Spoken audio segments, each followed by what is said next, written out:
Hola, ¿cómo están? Bienvenidos y bienvenidas una vez más a Raconto, elecciones que construyen un presente. En las ediciones anteriores hemos conversado con diputados y diputadas que forman parte de los comités de la Cámara de Diputados y que son justamente los organismos que se relacionan con la mesa y toman las decisiones legislativas importantes de esta corporación. Y justamente en ese rol se encuentra el diputado Fuad Chahín, quien es jefe de bancada de la Democracia Cristiana, y a quien le agradecemos que haya tenido la disposición de participar en esta conversación.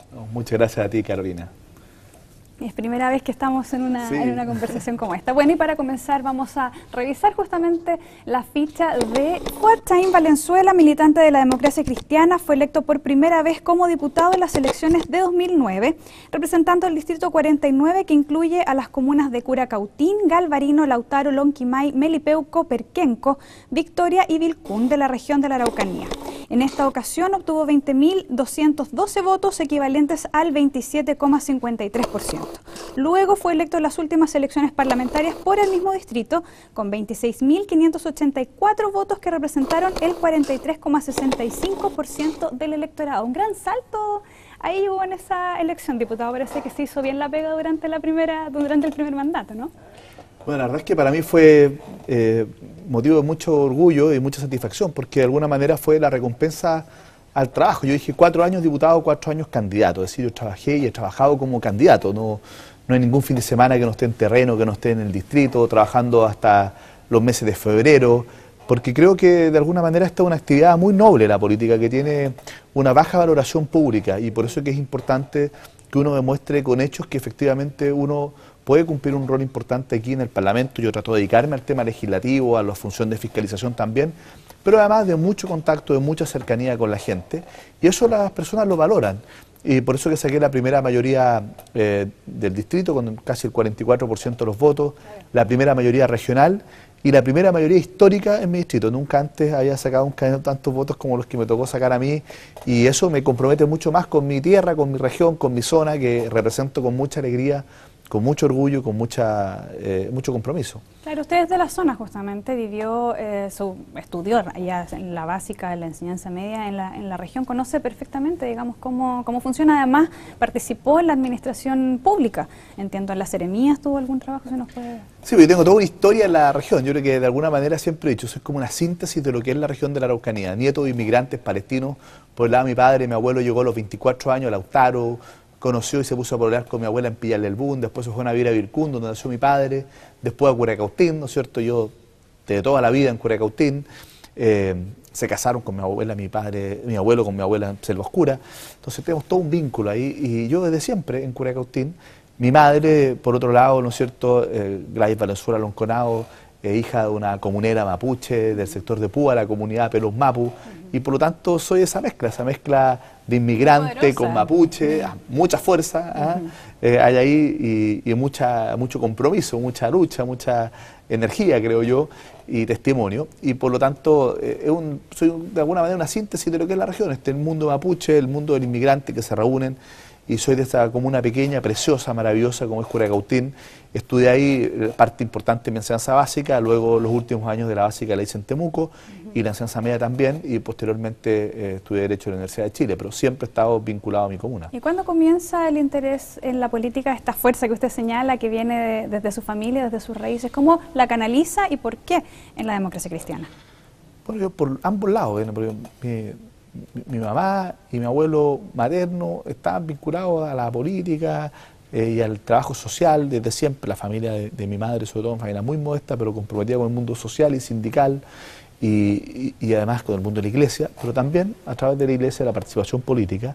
Y mi padre también, como abogado, fue el primer regidor demócrata cristiano de la provincia de Malleco. Me tocó a mí, además, en mi niñez prácticamente, ¿no es cierto?, vivir todo lo que fue ese proceso de recuperación de la democracia, del plebiscito, del no. Mi papá fue uno de los que lideró la campaña del no en Curacautín, y por lo tanto a mí me marcó mucho, porque probablemente uno no entendía muy bien exactamente lo que pasaba, pero entendía que había algo superior, que se luchaba por la libertad, por la dignidad, por los derechos humanos.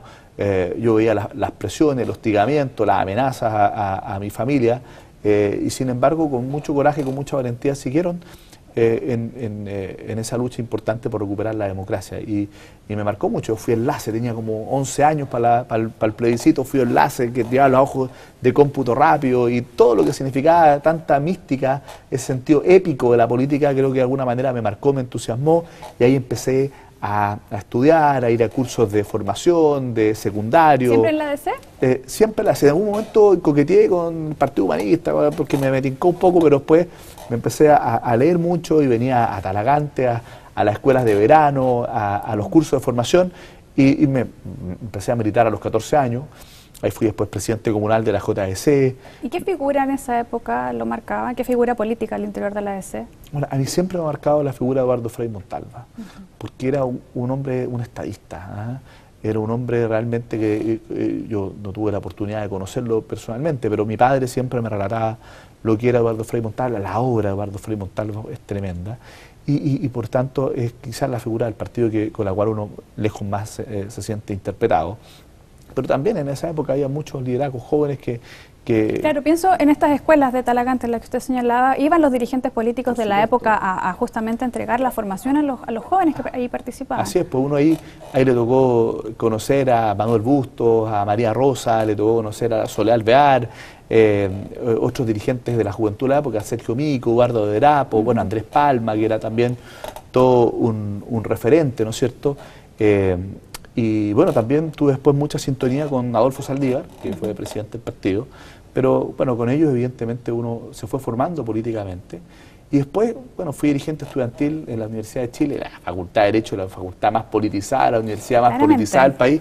A pesar de que era una época, la época de los 90, de bastante apatía, ahí había como un microclima, que había un movimiento importante, se trabajó contra la ley marco, trabajamos la reconstitución de la fecha en esa época, y fui, bueno, dirigente los 5 años de la facultad, fui después presidente de la democracia cristiana de la DCU, la Universidad de Chile, y por lo tanto siempre estuve vinculado a la política de la universidad. Y de ahí sale, bueno, termina su formación en la universidad y vuelve a la región y empieza a tomar alguna participación más en la actividad pública, ¿no? Mira, yo volví a la región sin titularme todavía, estaba egresado nada más, preparando mi memoria, estudiando para el examen de grado, y volví a Curacautín, naturalmente, y ahí, de repente, de la noche a la mañana, surgió la posibilidad de ser candidato a diputado a los 24 años, el 2001. Y yo, bien irresponsablemente, porque tenía ni un peso, no tenía nada, me dice, oye, me llamó Ricardo Mazal, que era presidente del partido, me dice, mira, Miguel Hernández quiere ser candidato a senador, pero no hay reemplazante para que vaya candidato a diputado. Yo pienso que tú eres joven, tenés ganas, eres movido, ¿por qué no vas tú? Y por último sembramos para el futuro. ¿Qué tenía ahí, diputado? 24 años. ¿Qué le dicen a un cabro de 24 años que puede ser candidato a diputado? Dicen que sí al tiro, no le gusta a nadie. Y la verdad es que nadie daba un peso por mí. Y le fue bastante bien en esa elección. Fue bastante Fueron bien. cerca de 300 votos los que faltaron justamente. Le faltaron 300 votos, 150 votos menos para Quintana, que ya era su segunda campaña, porque él no había tenido una campaña en la que perdió por poco y después iba de nuevo. Y yo la verdad es que era bastante desconocido, pero con mucha mística, recorrimos todas las comunas, puerta a puerta, todas las poblaciones, sector rural, y la verdad es que me encantó porque había mucha gente que se sumó por convicción, porque primero no me debían nada, porque yo no tenía ninguna figuración política en ese momento. Segundo, no tenía ninguna expectativa de recibir nadie, porque era trabajar por un candidato que casi seguro iba a perder. Y por lo tanto se comprometió porque nos creyó, creo que teníamos la capacidad de hacerlo, a pesar de ser muy jóvenes, y se sumaron a esto y quedamos a punto. De hecho, en todos lados me dan como ganador en la noche, y mucha gente me llamó para felicitarme. Fue poquita la diferencia. Y perdí, pero ¿sabes qué? Yo creo que fue una muy buena cosa haber perdido. Porque yo digo, mira, si hubiese ganado los 24 años de primera elección, me hubiese transformado en un petulante, insoportable, quizás nunca me hubiese titulado abogado. Quizás nunca me hubiese titulado abogado y me hubiese hecho un dependiente de la política como una forma de vida. Y por lo tanto, creo que haber perdido te enseña, digamos, que uno tiene que ser humilde en la derrota, que además esto siempre es pasajero. ¿Dolió mucho? No, fíjate, yo digo, mira, yo me levanté en la mañana y dije, mire, a ver, hice todo lo que pude con buenas armas. Trabajé incansablemente, todos los días me levantaba 10 para las 7 de la mañana, me acostaba a las 1:30, 2 de la mañana, trabajando full, de lunes a lunes. Llegaba a tener llagas en los pies, tanto hacer puerta a puerta. Y por lo tanto dije, bueno, hice todo lo que estaba a mi alcance y Claro, me enfrenté con una intervención grosera al gobierno, por otro lado, etcétera. Ahí por ahí me gané una frase del Mercurio, mi primera frase del día del Mercurio fue por eso. Pero bueno, así son las cosas y yo por lo menos creo que al final eso me sirvió para madurar, para aprender. Creo que luego llegué mejor preparado.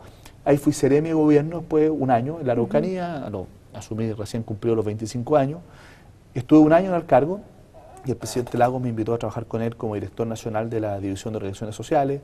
Estuve 3 años en ese cargo en La Moneda, era muy joven, imagínate, un cargo muy importante en el Ministerio Secretario de Gobierno, La Moneda, tremenda oficina, todo. Y ahí me pasó otra cosa, que yo dije, mira, me voy a acostumbrar al auto con chofer, al celular, a ganar unas buenas lucas. Me titulé abogado entre medio, ¿no es cierto? Pude dar mi examen de grado, saqué mi título. Seguí ejerciendo, ¿ya? Además.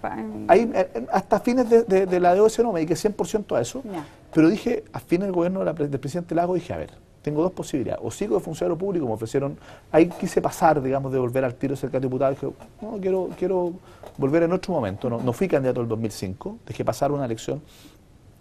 Y ahí, porque eso me dije, va a sonar como el picado, que hoy de nuevo yo creo que uno tiene que ir, no por picado, sino que por otras motivaciones más nobles.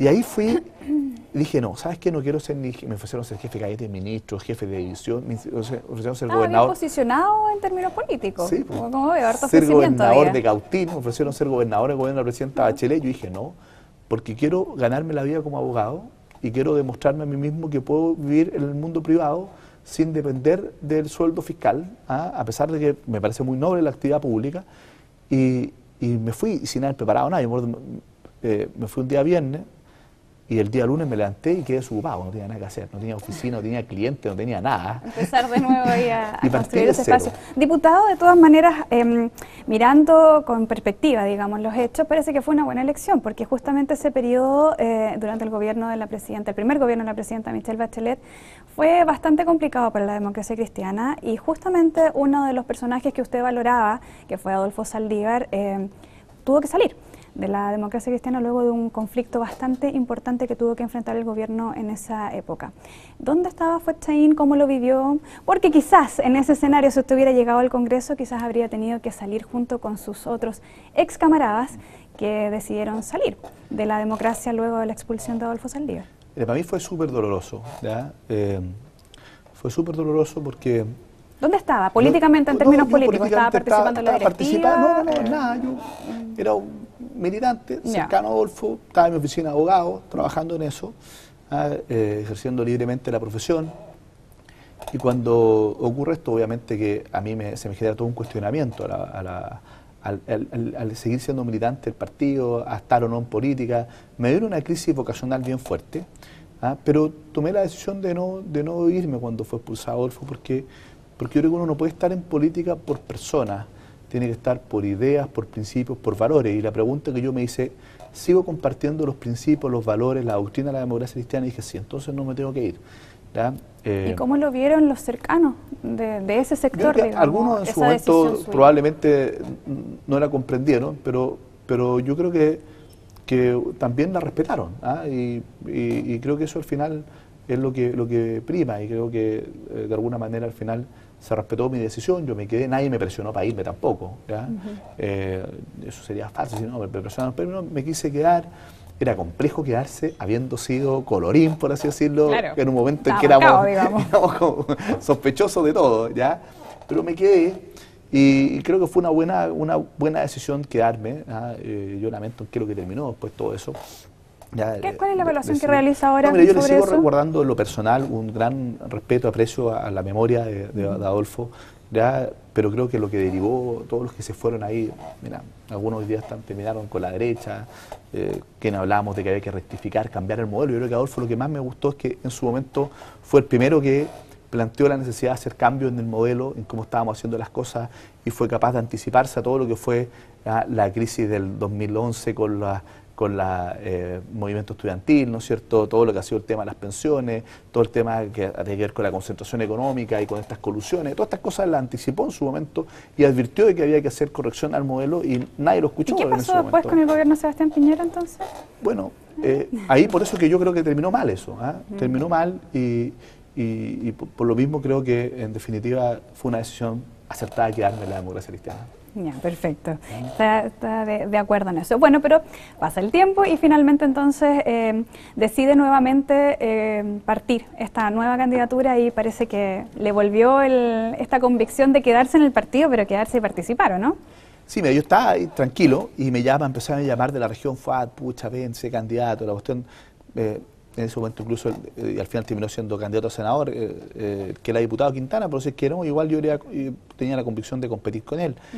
Y yo dije, bueno, a ver, este es el momento, ya tenía 32 años, dije, este es el momento de tomar una decisión, si quiero dedicarme a la política o no, quiero volver a darme una oportunidad, y lo pensé, lo conversé con mi familia, y tomé la decisión, ¿no? Y dije, ya, voy. Y bueno, gané, saqué la primera mayoría, ¿ya? Fue complejo ser diputado de oposición, ¿ya? Claro, le tocó justamente un gobierno bastante así es, y difícil. creo que tuve una ventaja respecto a mis colegas, porque mis colegas que habían sido algunos 20 años de gobierno, otros menos tiempo, pero parlamentarios de gobierno, les cambió como cambiar el switch, como que acostumbrarse toda la estructura nueva, claro. Todo lo que significaba estar a la oposición. Y en cambio, como para mí llegaba recién acá, fue bien fácil. Y creo que desde ese punto de vista pude rápidamente, por así decirlo, destacar o ganarme un espacio como diputado de oposición con mucha fiscalización. El caso La Polar, el caso Johnson, ¿no es cierto?, que fueron muy reconocidos, defendiendo además, que es parte de mi especialidad como abogado, la defensa de los derechos de los consumidores. Y en eso creo que jugamos un papel súper importante también en la región, con bastantes acciones de fiscalización, luchando además por los temas de los campesinos, porque no le llegaba apoyo. Bueno, al final creo que me gané un espacio súper importante como alguien que realmente ocupaba bien el rol de representación, de fiscalización, y además haciendo un aporte del trabajo legislativo que para mí siempre es muy importante, y lo pasé, debo decirlo, muy bien siendo diputado de oposición. Siendo diputado de gobierno a veces la tarea es mayor y es más frustrante. Sí, pues bastante complicado, y quería llevarlo al tema de la Araucanía, específicamente un tema que ha generado bastante conflicto tanto con la oposición como con el gobierno. Y usted como diputado de gobierno también ha estado en una situación bastante tensa, digo, en este escenario. También con todo lo que ha pasado con el exministro Jorge Burgos. ¿Cómo se evalúa esa situación? Yo creo que todos los gobiernos cometen el pecado de tratar de, por así decirlo, de ganar tiempo, ¿ya?, para que llegue el próximo gobierno y no hacerse cargo realmente de los temas de la Araucanía. Los temas de la Araucanía no nos hacemos cargo porque es un tema tremendamente complejo. Usted es de la zona, no hay soluciones mágicas. Usted es de la zona, tiene su ascendencia, es mapuche. ¿Cómo se resuelve este tema? Yo creo que lo primero, hay varias, no hay una sola solución, pero hay varias cosas que hay que hacer. Mira, lo primero es que aquí hay una tremenda crisis de confianza. Si tú no eres capaz de recuperar las confianzas, entonces no vas a tener capacidad de enfrentar este problema desde el punto de vista político. Y por eso que quizás una de las primeras cosas que hay que hacer es cumplir los compromisos. A la Araucanía se le ha mentido mucho. Y yo espero que empecemos a cumplir los compromisos. El ministro del Interior acaba de comprometer que ahora sí vamos a tener una ley Araucanía, que la comprometió el gobierno anterior y que nunca la envió. Yo espero que este gobierno cumpla con eso, que tengamos una ley especial para nuestra región que nos permita establecer un nuevo trato del Estado con la región de la Araucanía.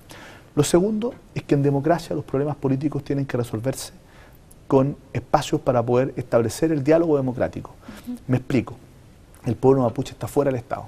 Yo tengo efectivamente ascendencia mapuche, soy descendiente mapuche por el lado de mi madre, pero yo sería un patudo si digo que soy el representante del pueblo mapuche acá, porque yo no vivo en una comunidad, claro, ¿no es cierto?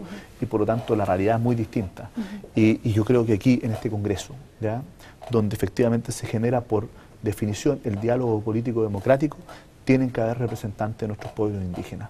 Y para eso es fundamental tener una modificación de la Constitución para tener escaños reservados, para que tengamos que discutir acá, resolver acá los problemas políticos de nuestros pueblos originarios, no dejarlos fuera del Estado y que muchas veces tienen o buscan vías de hecho, que yo no las justifico, ni las amparo, yo las condeno, pero porque los tenemos fuera del Estado. Entonces, la democracia resuelve los problemas políticos con diálogo democrático institucional. Diputado, en ese escenario, bueno, se han realizado también en este último periodo todos los encuentros locales por la Constitución, y uno de los puntos que se señala justamente en uno de los apartados que tiene que discutir o que tuvo que discutir la ciudadanía tiene que ver, por ejemplo, con el plurinacionalismo. Reconocer si este Estado es plurinacionalista o multicultural. ¿Cuáles son las palabras que usted cree que debería contemplar esa Constitución? reconociendo también la diversidad de pueblos originarios que existen? Yo creo que es una muy buena pregunta, porque parte importante de los problemas es que nuestro Estado ni siquiera ha sido capaz de reconocer a nivel constitucional la existencia misma de nuestros pueblos indígenas. Y yo creo que aquí tenemos pueblos que tienen además, ¿no es cierto?, no solo una identidad, tienen espacios territoriales en que se desarrollan, tienen además una cosmovisión, tienen un idioma, tienen una forma de organizarse, tienen en definitiva, a mi juicio, elementos como para poder considerar que nuestro país es un Estado plurinacional. Y algunos creen que eso significa tener un Estado dentro de otro Estado. Eso no es así. ¿Ya? Igual cuando habla de autonomía, la gente cree que uno está hablando de independencia o soberanía. Son cosas muy distintas. Los Estados uninacionales son una excepción en el mundo. ¿Ya? La mayoría de los Estados tienen plurinacionalidad. ¿Y por qué no reconocerlo acá? ¿Por qué no reconocer ciertos espacios de decisión autónoma como ocurre en un conjunto de países muy desarrollados, como ocurre en algunos lugares de Canadá, como ocurre en Nueva Zelanda, en Australia, como ocurre, ¿no es cierto?, en Panamá, por ejemplo, a través de las comarcas, que son espacios de autonomía? Bueno, yo creo que eso es importante porque establece el principio de la autodeterminación, de la corresponsabilidad, de la participación, y por lo tanto creo que nosotros tenemos que dejar de tomar decisiones para los pueblos indígenas sin ellos, sino que tenemos que ser capaces de que ellos puedan tomar sus propias decisiones. Y esta, a mi juicio, una estrategia acertada tiene que ir en la lógica de la participación, participación real, no simbólica, el reconocimiento, o sea, reconocer su existencia, reconocer como Estado plurinacional, con su diversidad, etcétera, y el desarrollo. Y en el desarrollo tiene que ser absolutamente respetuoso de la cultura, del acervo cultural de nuestros pueblos indígenas. No puede pretender borrar ese acervo cultural, sino que entenderlo como el principal capital para un desarrollo que sea pertinente. Ahora, los problemas de nuestra región tienen que ver con que no solo así con el pueblo mapuche, o sea, tenemos que también nosotros resolver una estrategia de desarrollo para la región en su conjunto, mapuche y no mapuche, y tenemos que empezar a tener un desarrollo que sea respetuoso, pero que sea de alguna manera integral y que sea para todos. Hoy día uno de los problemas que tenemos, quiero terminar, políticos más serios en nuestra región, además de la violencia, es que eso justamente quería señalarle, porque al parecer el conflicto se centra, o a través de la mayoría de los medios de comunicación se señala que es un conflicto que tiene que ver con la violencia, es un conflicto de los enfrentamientos que se producen, de los atentados que también se realizarían, pero esto es algo que trasciende, que tiene que ver con de qué manera se integra la cultura mapuche en este escenario. Son síntomas de la incapacidad del Estado de hacerse cargo de sus temas. Pero se centra solo en esto y al parecer como se sugiere que el problema se solucionaría ley antiterrorista, esos son los términos del diálogo. Y la ley antiterrorista no resuelve nada y eso está demostrado, pero sí hay que combatir los delitos y hay que investigarlo. Yo creo que la violencia no es tolerable y que le hace mal a la región en su conjunto. Y yo creo que el Estado de Derecho tiene que ser un pilar fundamental para que esto funcione. Y por lo tanto, los delitos tienen que ser investigados, tenemos que encontrar las pruebas, tienen que ser los responsables, ojalá sancionados, encarcelados, sea quien sea, mapuche o no mapuche, como todo delito. La violencia no es tolerable en un Estado democrático de derecho como que tenemos nosotros. Y eso creo que hay que decirlo con mucha claridad. Dicho esto, hay que decir, bueno, ¿qué ocurre? Que el Estado no solo ha sido incapaz de resolver los temas de fondo por una parte, ha sido incapaz también de tener una persecución penal eficaz para garantizar la seguridad y la paz social, pero por otro lado el Estado también, y esto es lo más grave, muchas veces ha terminado legitimando la violencia. ¿Por qué? Porque como no tenemos buenos canales institucionales para poder de alguna manera resolver los temas, a veces es la vía de hecho lo que lo resuelve. Entonces cuando tú dices, chuta, en los últimos 3 gobiernos, no solo en el actual, en los últimos 3 gobiernos, ¿dónde están los planes de empleo focalizados donde efectivamente hay más conflictividad? ¿Dónde está la mayor inversión pública? Ahí. Y por lo tanto, ¿a qué comunidad se les compra primero la tierra? A las que son capaces de hacer más presión. Bueno, eso tenemos que terminarlo, porque al final el Estado termina legitimando la violencia y la presión de hecho como una forma de reivindicación política. Y yo quisiera que eso nosotros efectivamente lo radicáramos y que tuviéramos a través del diálogo democrático, ojalá en el Parlamento, en los consejos regionales, a través de la participación política, la forma de encauzar las reivindicaciones de nuestro pueblo mapuche. Creo que eso es clave para poder además ir generando nuevamente condiciones de paz y de entendimiento, porque hoy día la región está culturalmente quebrada, nos empezamos a mirar como adversarios. Los que antes eran vecinos, hoy día se ven con sospecha, ¿ya? Se ven con sospecha. Y eso está generando un quiebre que ha generado racismo, violencia simbólica, discriminación, para uno y otro lado. y ninguna región puede salir adelante sobre la base de su fractura cultural y social. Diputado, y en ese escenario, ¿cómo aporta Fuad Chahín en el próximo periodo? ¿Sigue siendo diputado o quizás es necesario dar otro paso y ir a una senatorial, por ejemplo? Mira, yo tengo una definición tomada, ¿ya? de vida. Yo soy de mucha intensidad en las cosas que hago, pero creo que uno tiene que ir cumpliendo etapas. Así como fui funcionario de gobierno 4 años y sentí que tenía que cumplir mi etapa, después fui 4 años abogado y sentí que cumplí mi etapa como abogado y le puse empeño y me fue muy bien como abogado, era buen abogado, me gané un prestigio rápidamente en eso. Yo creo que 8 años de diputado es suficiente. Yo soy autor de un proyecto de ley que aprobamos en la Cámara de Diputados, que está en el Senado, durmiendo el sueño de los justos, de límite a la reelección.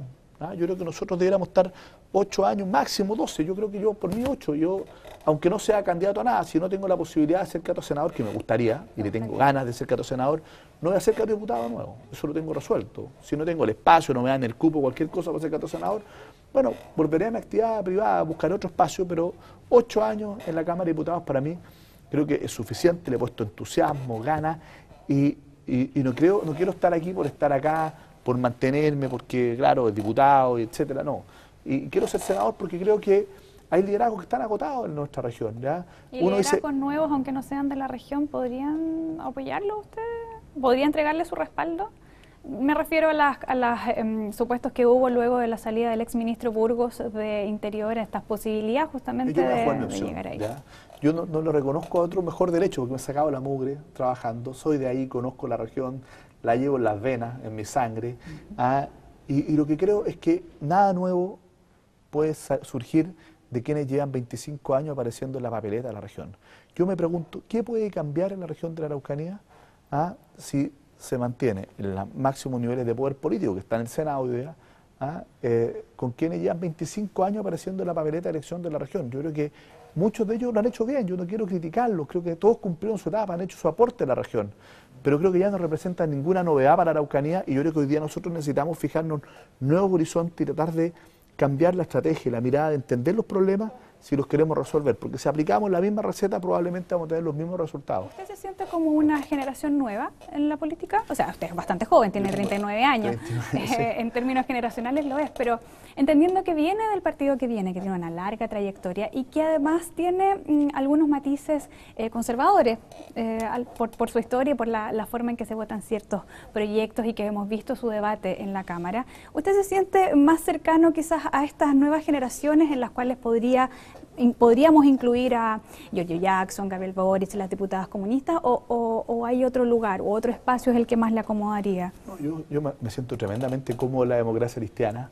No, yo creo que me refiero en términos generacionales y con la fuerza y el enfoque distinto, porque sí, es inevitable. Que uno representa una forma distinta, efectivamente, de entender la política, con menos calculadora en la mano. Yo creo que soy más audaz, más de vanguardia, más frontal, ¿ya? Más directo para decir las cosas, que a algunos les incomoda, ¿no es cierto? Pero yo soy así, soy directo, franco, digo las cosas por su nombre. Cuando tengo que enfrentar un conflicto lo enfrento, cuando tengo que dar una pelea a la doy. No quiso asumir la vicepresidencia del partido, por ejemplo, ¿no? Bueno, con la situación de Jorge Pizarro. Eso creo que fue un tema bien importante y fue una decisión que tomé yo personalmente. Dije, a ver, me siento cómodo en esto.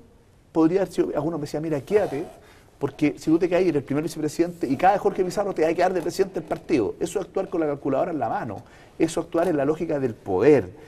Yo creo que uno tiene que actuar en la lógica también del testimonio, de mostrar con el ejemplo, porque cuando uno dice, mire, hay que recuperar la confianza, eso no se cambia con leyes, con un artículo uno en la ley. Los ciudadanos tendrán que confiar más en nosotros porque vamos a ser más probos. Hemos cambiado la ley de partidos políticos, la ley de financiamiento de las campañas, la ley que regula las declaraciones de patrimonio y de intereses, que regula el conflicto de interés, y la gente sigue teniendo una pésima opinión nuestra. Yo creo que eso se cambia y no tiene un efecto inmediato con testimonio. Por eso yo dije ese día, renuncio, no asumo como primer vicepresidente del partido, aunque tenga un costo enorme, pero yo por lo menos creía que la situación en la que estábamos le hacía un profundo daño a nuestro partido, le hacía un profundo daño a la política y actué en consecuencia. Y eso me tiene súper tranquilo y creo que esa es la manera en que uno puede ir recuperando la confianza de los ciudadanos. Desde ese punto de vista, sí, claramente que me siento parte de una generación distinta, de una lógica, de una manera de entender la política diferente. Yo no ando viendo referentes, digamos, a quien tener que... Yo soy yo creo en la persona, en el ser humano, creo que tenemos que tener menos complejos para poder construir acuerdos. En eso, por ejemplo, creo que figuras como la de don Patricio Aylwin me interpretan. Don Patricio Aylwin probablemente tiene un estilo mucho más conciliador, etcétera. Yo soy mucho más frontal, pero yo creo que uno no tiene que tener complejo en entender de que nadie es dueño de la verdad, de que hay buenas ideas a mi izquierda, pero también pueden haber buenas ideas a mi derecha, y que por lo tanto, si yo soy capaz de escuchar aquello y de poder incorporar una propuesta, las buenas ideas de otros lados, eso le hace bien al país. Desde ese punto de vista creo que son prácticas que de repente se han ido perdiendo en la política del momento, en que todos nos creemos dueños de la verdad, soberbios, y que miramos con absoluto desdén o sospecha lo que viene de alguien que está en otro espacio político que el nuestro. Y creo que eso es un profundo error, porque es actuar con sectarismo. Diputado, para terminar esta conversación, quería hacerle una consulta, porque cuando me puse a revisar información sobre usted, vi su página, y viendo su página encuentro un link a otra página que es Crear Corriente. Hablar hasta que escuchen, hablar hasta que despierten. ¿Qué es Crear Corriente, diputado? No, Crear Corriente es nuestro equipo político dentro del partido, a los que antes nos denominaban colorines. Hoy ya tenemos ese movimiento donde generamos espacios de discusión, de debate, tenemos además grupos de WhatsApp, tenemos un boletín que sale permanentemente de información política para informar a nuestros militantes. Es, por así decirlo, nuestro lote, nuestro grupo más cercano. Articulando, digamos, Sí, yo llevo hace mucho tiempo en eso, y creo que eso me ha permitido también tener una importante influencia. Hoy día, dentro del partido, mira, representamos no menos el 30-35% de la militancia del partido que se identifica con este liderazgo, y de alguna manera eso es porque yo creo también en las cosas colectivas. Yo no creo en los lobos esteparios, yo no creo en los mesías que dicen yo solo soy capaz de resolver todo. Eso no existe. ¿Ya? Eso, digamos, es una expresión de la egolatría máxima, que ya es bien común en los políticos. Yo creo que las cosas se tienen que hacer en equipo, generando masa de crítica, se tiene que hacer con otros. Eso además parte de un partido nuestro que cree en el tema del comunitarismo. Y por eso que tenemos este movimiento hace mucho tiempo, donde tenemos referentes desde Arica hasta Punta Arenas, ¿no es cierto? Y que trabajamos en conjunto, y que nos vinculamos, y que permanentemente nos reunimos, y que discutimos juntos, tomamos posiciones, y es parte, digamos, de la tarea política interna. Yo soy un gallo bien de partido, de las instituciones. Yo quiero mi partido. Bueno, partidos tan desprestigiados, pero lo que yo creo es que yo creo en la política de las instituciones. O si no, tenemos política de caudillos. Cuando se centra solo en una persona que es el líder, el caudillo, esos son los personalismos, los caudillos que nunca terminan bien. Siempre terminan o en dictadura o en populismo. Y yo no quiero para Chile ni una dictadura ni un populismo. Yo quiero una mejor democracia.